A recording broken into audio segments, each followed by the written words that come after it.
Whenever you're dealing with an apologist for Islam, or even a Muslim, and you bring up jihad, almost immediately they kick back to you, well, what about those terrible crusades? Why, they're the moral justification for jihad. I mean, we're just as bad as they are, so let's not talk about jihad, okay? Let's talk about the crusades. Well, what we'd like to talk about here are facts. And it turns out I sat down and put together some work, and I created a database of some 548 battles that Islam fought, jihad battles against classical civilization. And these aren't even all the battles. It really doesn't say much about Africa and India, Afghanistan and all that. It's primarily the battles against the classical civilization of Rome and Greece. So, 548 battles is a lot, and it's too much to even comprehend. So I created something which I call a dynamic battle map, in which you have a display of the Mediterranean, and a white dot means that this 20-year period, that's a new battle. So every time the screen changes, it's 20-year period. The colors white turn to red, and so you can see a history. This may seem a little confusing, but I think when you see it, you'll know exactly what I mean. And here it starts. Islam burst out of the Arabian Peninsula and immediately starts attacking the Middle East. And notice that it doesn't take long until they're crossing the Mediterranean and attacking southern France and Spain.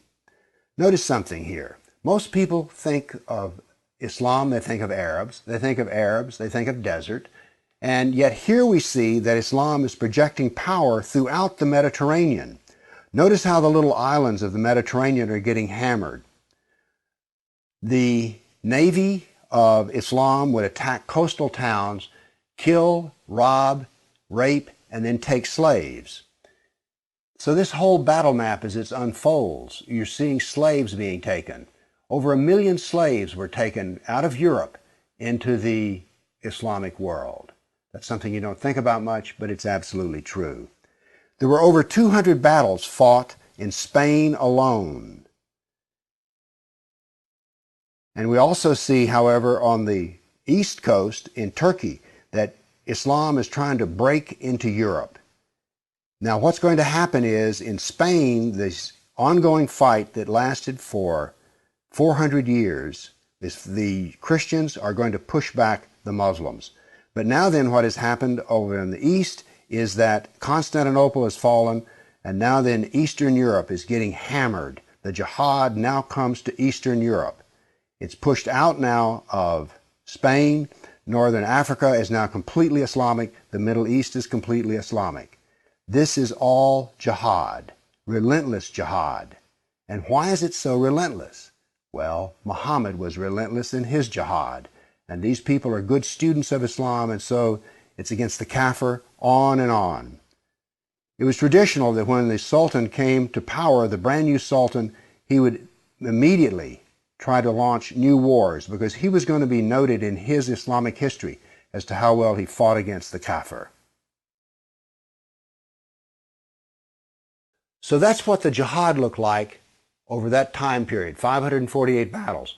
But remember, when you bring up jihad, people want to bring up the Crusades. So I also prepared a dynamic battle map of all the offensive raids of the Crusaders. Let's watch it and make a comparison. And so it begins. The Crusades enter into Turkey and the Middle East. Battles go on, but aren't there far fewer than you thought there might be? And here we go. The last battles are fought, and that is the end of the Crusades. So now then we can talk about some facts. Yes, there were crusades, but notice they ended centuries ago, and jihad is being practiced today. Jihad has been with us for 1,400 years. There is no comparison between jihad and the crusades, certainly not a moral comparison. And when you're looking at the crusades, remember, in one sense, all of the crusades were defensive wars. Why? Well, as we saw on the first jihad map, it was Islam that came out of Arabia and conquered the Middle East, a Christian Middle East. And so the Crusaders were trying to free their Christian brothers and sisters from jihad. So there's no moral comparison at all. The motivation of the Crusaders was to free Christians. The purpose of jihad is to enslave the kafir. So the next time you hear somebody talk about, oh, those dreadful crusades, you've seen some facts about the matter. Why don't you pipe up and tell them you know, you don't really know the matter.